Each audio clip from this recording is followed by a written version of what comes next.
Hello, Year 8. Today I'm going to talk you through the next set of history work that we'd like you to have a go at. This is going to focus on the campaign for women's suffrage.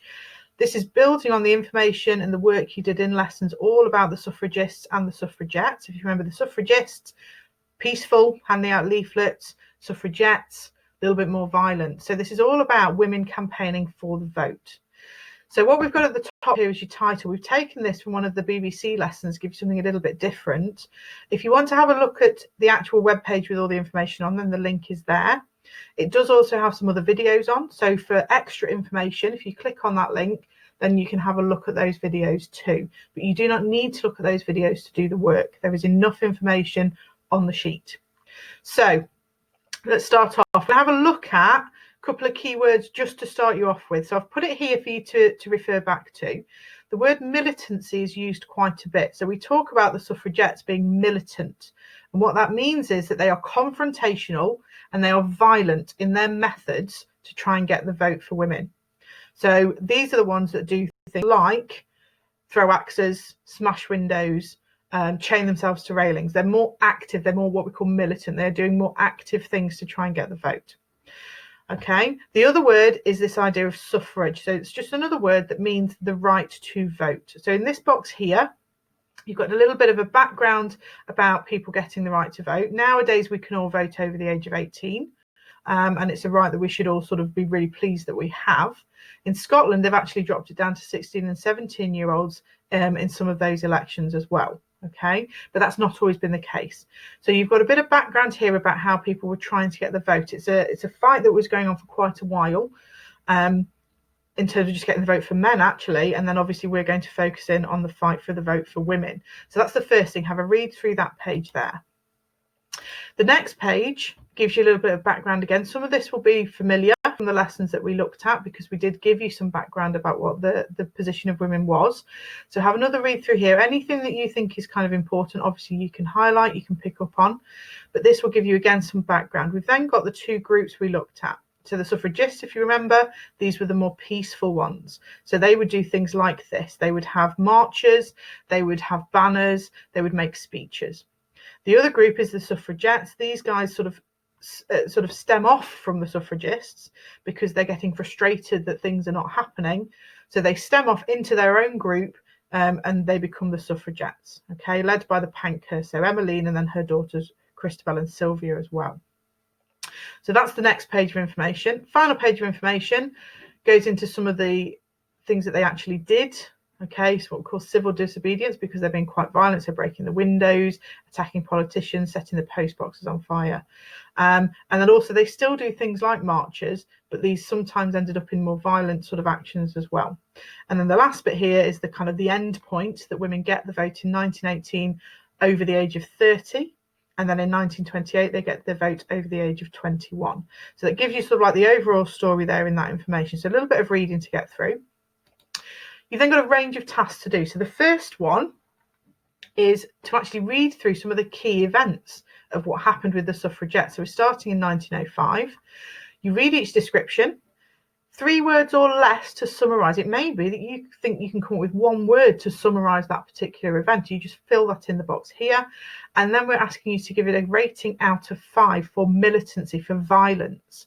So is it really violent? You're going to put a 5 in there. If it's not violent at all, completely peaceful, then you're going to put a 1. So, for example, this one here, Christabel Pankhurst and Annie Kenney interrupted a Liberal Party meeting by demanding votes for women and were forcibly removed by the police. Christabel spat in a policeman's face and was arrested. I personally would probably go for a 3 there. We're not literally fighting, but they are getting a little bit violent here. So she's not necessarily damaging anything, but she is getting violent. She's resisting arrest. Okay. So that's what you need to do. Look at each one.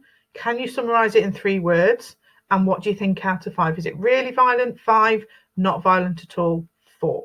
Okay. Another page of things there. So you've got lots of different events for each of the dates. And then your final one there gets you all the way to June 1913. Okay, so that process takes a little while. Go through each one. Second task, a little bit of explanation here is what we call a living graph.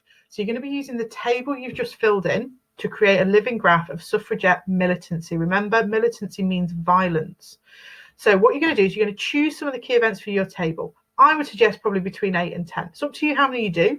You can do them all if you want to, but I would suggest between 8 and 10 to give a bit of an idea over time what's happening with the suffragettes. You're then going to place them on the graph in chronological order. Okay, so the date's going to be on the bottom. I'm going to show you that sheet in a second. And then you're going to consider how militant they were. So you're going to put them in order in terms of time, and you're also going to place them on the graph dependent on how militant those events were. So if they were peaceful, it's going to be 1. If they were militant, it's going to be 5. Remember, you've already rated those in the table. So this is not a new thing. You've already done that rating. You're now just going to place it on the graph. So I've done the graph in the table on the next page. Okay, so you can either type into it, write into it if you want to print it off. And I've done an example for you. So I'm going to show you that now. It is sideways, but I'm sure you can cope. So the idea is you've got the dates all the way along here. So when we actually print this, we can actually turn it round. It'll be the right way around. So you've got all the dates down that side there. And then you've got the level of militancy along this side here. Okay, so I've picked that first one from 1905. So Christopher Pankhurst arrested, spat at police. And I've put that at 3. Okay. What you then do, if you want to, you could do, for example, 1 from each of the dates, and you can put it in the box that you think it relates to. So if you think it's peaceful, it's going to go in this box here. If you think it's really militant, it would go up here on this row here. So that's your living graph, and ultimately you'll get a pattern of how the militancy has developed over time. So does it get more militant? Does it kind of go up and down? Or does it get less militant? You'll get a bit of a sense of, are they getting more violent by 1914? Or is it a little bit all over? Are they kind of like mixing and matching their techniques? So that's what you can have a look at there. There is an extension task or a boost task, as we call them. After you've done your graph, you can identify the key turning points that you think are in the campaign. What we mean by that is key points where things shift massively. So, for example, do you think the first attack on property is the key turning point? Or do you think maybe it's the first death? Okay, so that's what you need to have a look at. So those are your tasks for your living graph. Next task, you've got 2 things here, is to have a go at designing your own suffragette campaign poster. So it can be to advertise an event, to take with you on a march, so advertising the key things that you want to happen.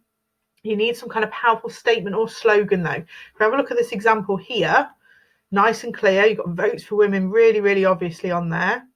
And some of you will remember that the green, the white and the purple was the colour scheme of the suffragettes. So everything they did in terms of their marketing was all in these colours. Okay. Activity 3, I want you to have a go explaining in your own words why some British women gained the right to vote in 1918. So why is it in 1918 the government finally decided that yes, some women would be allowed to vote? I want you to try and summarise that there.